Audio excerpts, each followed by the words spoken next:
મારી આ હેડલાઇટનું damage, bumper પરના સ્ક્રેચીસ અને આ પેન ડેમેજ. તો શું મારે આ બધા કામ માટે મારું ઇન્સ્યોરન્સ ક્લેમ કરવું જોઈએ કે પછી સ્વખર્ચે જ આ કામ કરાવવું જોઈએ, જેથી કરીને પ્રીમિયમમાં કોઈ તકલીફ ના પડે? ચલો તમને સમજાવું. તો જ્યારે પણ તમે તમારું ઇન્સ્યોરન્સ ક્લેમ કરવાની વાત કરો છો ત્યારે લોકો તમને એવું લોજિક આપવા માંડે છે કે ભાઈ તારું પ્રીમિયમ વધી જશે, તારું નો ક્લેમ બોનસ જતું રહેશે, કોઈ પેનલ્ટી લાગી જશે. તો આવું કંઈ જ નથી. બેસિકલી નો ક્લેમ બોનસ એક ડિસ્કાઉન્ટ છે જે તમને મળે છે અગર તમે કોઈ પણ ક્લેમ નથી કર્યો તો. આ ડિસ્કાઉન્ટ તમને તમારી ગાડીના બેસિક પ્રીમિયમના 20 થી 30% મળે છે. માની લો કે મારી ગાડીનું બેસિક પ્રીમિયમ 6000 નું છે તો મને 1600 રૂપિયા સુધીનું ડિસ્કાઉન્ટ મળી શકે છે. અને હવે જો હું કોઈ ક્લેમ લઉં છું 10-20 હજારનો, 50 હજારનો, તો ઇટ ડઝ નોટ મીન કે એ વધીને આવશે, ઉલટાનું એ ઘટીને આવશે, કારણ કે મારી ગાડીની આઈડીવી ઓછી થઈ ગઈ છે. હવે હું તમને એક સિમ્પલ લોજિક આપું. આપણે દર વર્ષે મેડિક્લેમ કરીએ છીએ, એનું પ્રીમિયમ ભરીએ છીએ. શું કામ?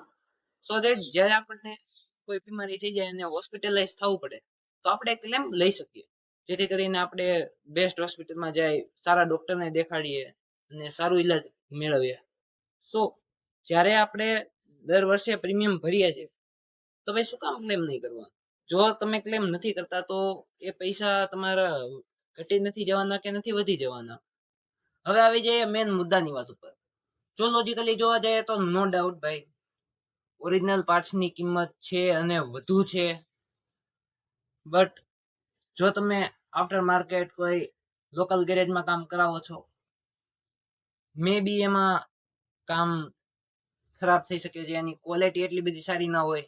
જો તમે લોકલ ગેરેજમાં કામ કરાવશો તો આ થૂક લગાડવાનું કામ થઈ શકે. તો હવે ટેકનિકલી હું તમને કહું, જો તમારો ખર્ચો લોકલ ગેરેજમાં તમારા ઇન્સ્યોરન્સના 25% ખર્ચામાં જો પતી જતું હોય, મતલબ કે 10,000 નું કામ છે અને જો 2500માં પતી જાય છે તો નો ડાઉટ તમે લોકલ ગેરેજમાં કામ કરાવી લો. પરંતુ જો આનાથી ઉપરની રકમ જાય છે તમારી, તો તમારે બિનદાસ કંપનીમાં વયું જવાનું કામ કરાવવા અને ક્લેમ લઈ લેવાનો.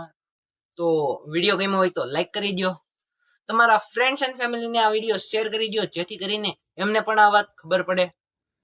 અને ઓબ્વિયસલી આવા જ વિડીયો જોવા માટે CRWM ને સબસ્ક્રાઇબ